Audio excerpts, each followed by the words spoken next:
Hola, ¿qué tal? ¿Cómo están? ¿Qué les parece si el día de hoy hablamos un poco del origen de nuestro lenguaje neoleonés?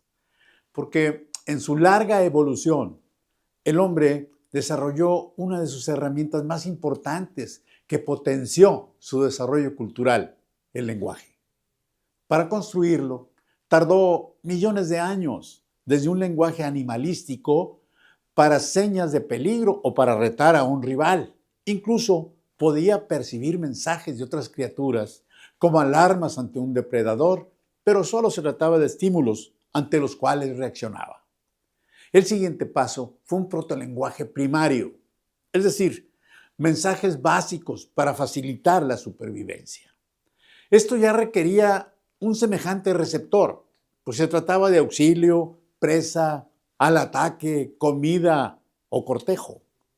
El receptor se daba por entendido y lo expresaba mediante gruñidos, sonidos articulados y señas simples. Era un sistema de alertas e instrucciones básicas para el funcionamiento gregario, pero ya en dos vías. Así avanzó la organización social. Cada grupo generaba su propio código para garantizar la confidencialidad. Por ejemplo, un llamado de presa capturada solo podía ser entendido por su grupo y pasar inadvertido por los otros grupos. Después se elaboró un código léxico gramatical, una segunda articulación, que agregaba al lenguaje conceptos como nombres para la flora y la fauna, nombres de los astros, de los accidentes geográficos, los fenómenos naturales, incluso los nombres propios de los individuos.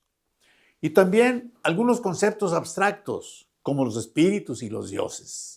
Y de ahí pasó a los conceptos de amistad, filiación, sumisión, incluso de poder. Estos últimos conceptos no tenían representación en la naturaleza, por lo que creó la semiótica, es decir, los signos o símbolos, figuras que podían plasmarse en rocas o en cavernas, en su cuerpo o en las primitivas edificaciones. Dichos conceptos se representaban con ciertos objetos corporales. La primera distinción de fuerza era el cabello. Un vencedor se apropiaba de la cabellera del vencido. Así, un hombre invicto tenía el cabello más largo, mientras el pelón era el recientemente vencido. Y los cuerpos que se tatuaban o escarificaban era para evitar la endogamia, es decir, que no hubiera cruzamiento entre las familias, entre la misma familia. El Homo concedió a ciertos objetos la capacidad de transmitir un mensaje o expresión de un sentido que todos pudieran reconocer, como los penachos, las varas de mando, los aretes y las perforaciones nasales.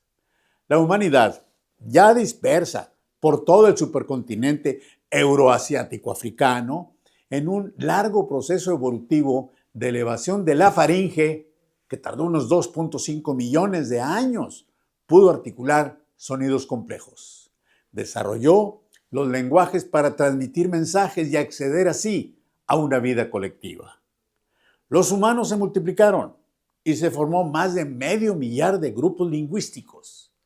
En Europa, Asia y el norte de África dominó el indoeuropeo, que terminaría siendo, luego de milenios, el griego, primera lengua moderna con alfabeto.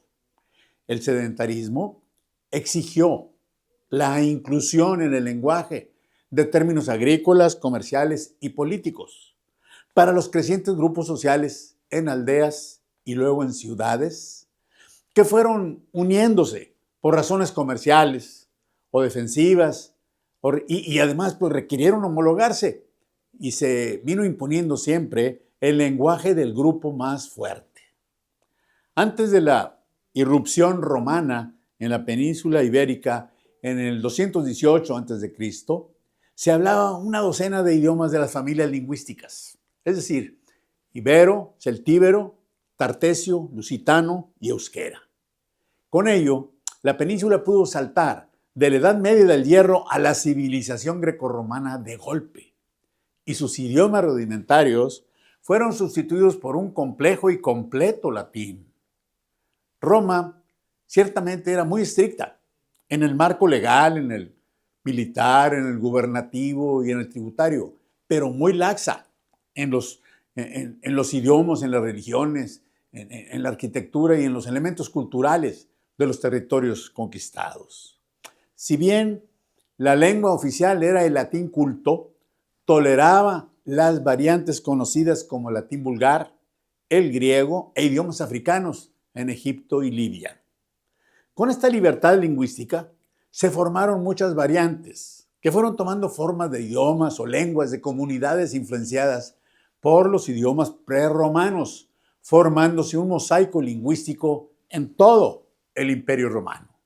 Hoy, las palabras existentes en el español son más de 150,000, pero de ahí el 80-82% tiene raíz latina o griega. El resto viene pues por la expansión de las lenguas latinas en el mundo entero. Nuestro español es uno de los pocos idiomas donde se gruñe. Se utilizan palabras agresivas como la R, tarro en lugar de vaso, perro en lugar de can, garra por mano o pata. La palabra guerrero es casi impronunciable en la mayoría de los idiomas. Incluso en el idioma inglés, el 60% de las palabras tienen raíz latina. Esto porque en 1066, Guillermo I, el Conquistador, un bretón que hablaba bretón francés de origen romance, conquistó Inglaterra. Y además, ahí ya una vez conquistada, impuso su lengua a la nobleza, al gobierno y al comercio. Pues amigas y amigos, ya es costumbre, vamos a tener que interrumpir por lo pronto esta narrativa. Nos veremos pronto porque vamos a cumplir con las expectativas de los tiempos en la televisión. Gracias.